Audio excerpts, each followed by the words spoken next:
Olá pessoal, eu vim deixar aqui uma palavra para vocês hoje, né? Porque essa semana nós não poderemos fazer o nosso estudo bíblico, né? Nós fazemos sempre o estudo bíblico live, juntamente com o Akira também, né? Então, um domingo no meu canal, um domingo no canal do Akira, né?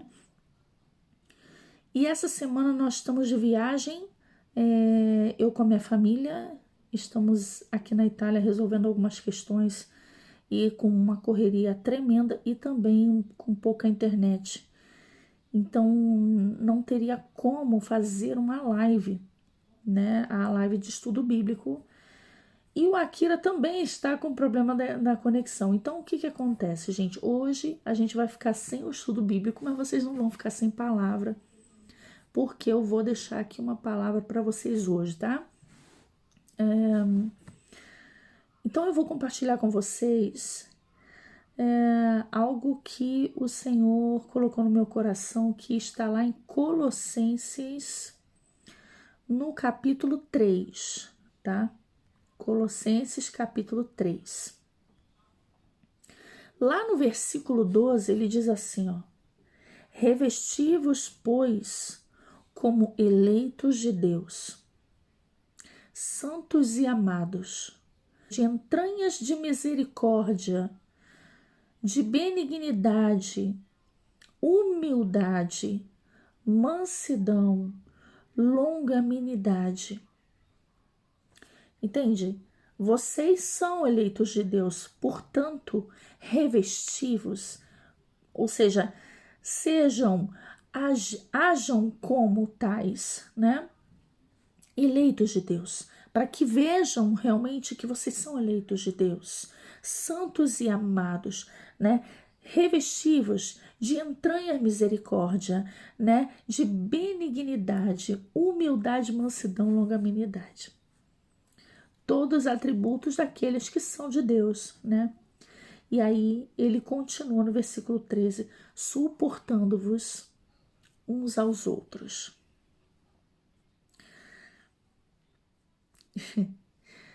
Acha que é fácil suportar, né? Ainda mais agora, nesse tempo que nós nos comunicamos mais através da internet do que no pessoal mesmo, né? No presencial, vamos dizer assim, né? E até mesmo nessa época, depois da gente ter passado por um período onde as pessoas precisavam se afastar. Ou seja, acabamos nos acostumando com isso. E agora a gente não tem muita mais paciência para lidar com o ser humano, diferente de nós. Não temos mais muita paciência para lidar com as fraquezas do outro. Sabe quando Paulo fala que ele se fez grego com os gregos, se fez judeu para com os judeus, sabe?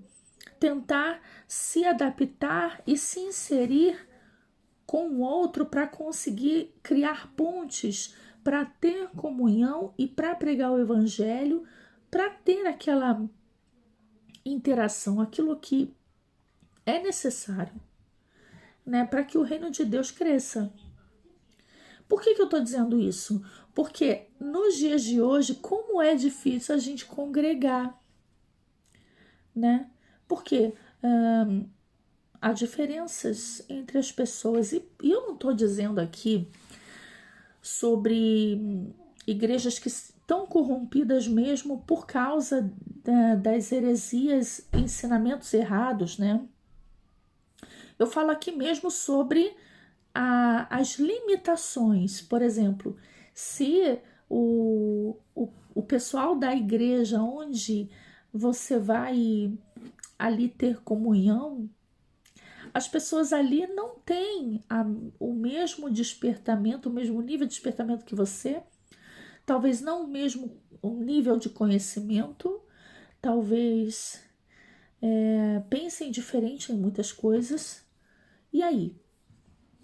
Até que ponto a gente pode conseguir superar essas diferenças para ter comunhão com nossos irmãos, né? Ele diz aqui, Paulo diz assim, ó, suportando-vos uns aos outros e perdoando-vos uns aos outros. Se alguém tiver queixa contra outro, assim como Cristo vos perdoou, assim fazei vós também. E sobre tudo isto revesti-vos de amor, que é o vínculo da perfeição. Isso aqui é muito lindo e muito importante, porque como que a gente vai conseguir criar vínculos com as pessoas? Colocando o amor na frente. E a paz de Deus, para a qual também fostes chamados em um corpo, domine em vossos corações e sede agradecidos. Seja agradecidos.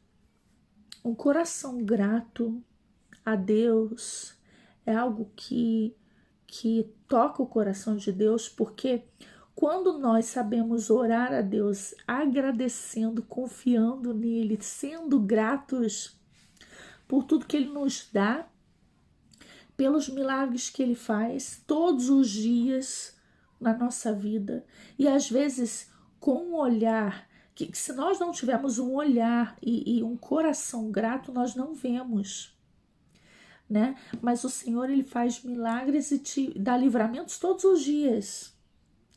Então ele fala aqui, ele está falando da comunhão com os irmãos e ele fala de ser agradecido, né? Porque muitas vezes eu mesmo,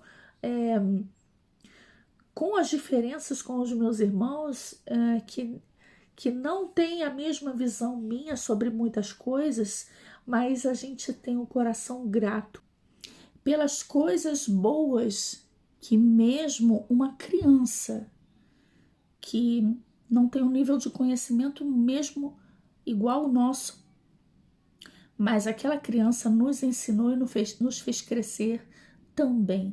Então, cada irmão, cada membro do corpo é importante. E quando eu tenho comunhão com outros irmãos, não importando o nível de conhecimento ou de intimidade com Deus que cada um tenha, mas sabemos que uns com os outros aprendem. Quando eu tenho humildade para aprender com meu irmão aquilo que eu sei que ele pode aprender comigo muitas coisas, mas eu com certeza vou aprender com ele muitas coisas. Quando a gente tem essa humildade, e Paulo está falando de humildade, aí ele fala de um coração grato, de ser agradecidos. E aí ele lá no versículo 16, ele fecha assim: a palavra de Cristo habite em vós, abundantemente, em toda sabedoria, ensinando-vos e admoestando-vos uns aos outros, com salmos, hinos e cânticos espirituais, cantando ao Senhor com graça em vosso coração. E no 17 ele diz: e quanto fizerdes por palavras ou por obras, fazei tudo em nome do Senhor Jesus, dando por ele graças a Deus, Pai.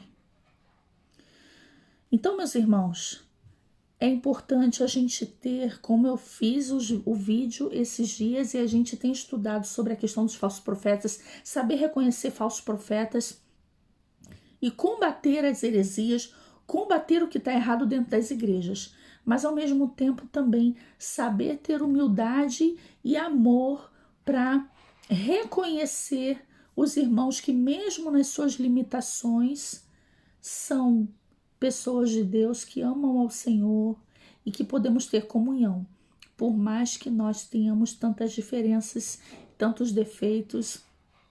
Mas ele fala de suportar uns aos outros, colocar o amor na frente para ter comunhão com os nossos irmãos, porque a comunhão é algo muito, muito importante. Então, não sei como eu vou ter comunhão com outros irmãos, mas eu vou ter que sempre buscar isso, né? Seja em casa, seja em alguma igreja, seja com outros irmãos de outras formas, mas eu preciso ter comunhão com os irmãos. Isso fortalece um ao outro. Ah, eu não preciso, mas o irmão lá precisa de você. Um precisa do outro. Lembre-se disso. Coloque o amor na frente para superar as diferenças. Então, para concluir aqui com vocês, eu vou deixar aqui o versículo 14 de chave. E sobre tudo isso revestivos de amor, que é o vínculo da perfeição, né? Vamos aprender a amar, a olhar para os nossos irmãos com um olhar de amor, né? E aí a gente vai conseguir ter comunhão, apesar das nossas diferenças, porque quando o Senhor voltar, não vai ter denominação, vai estar todo mundo junto, aqueles que são do Senhor e conseguem ter esse olhar de amor uns para com os outros. Então Deus abençoe vocês, pessoal, tá bom? Aprenda a amar a igreja assim como você diz que ama o noivo, né? Ame a noiva, ame os seus irmãos, tenha comunhão com eles, né? Vamos lutar para a gente conseguir isso, tá bom? Fiquem com Deus e até a próxima, gente.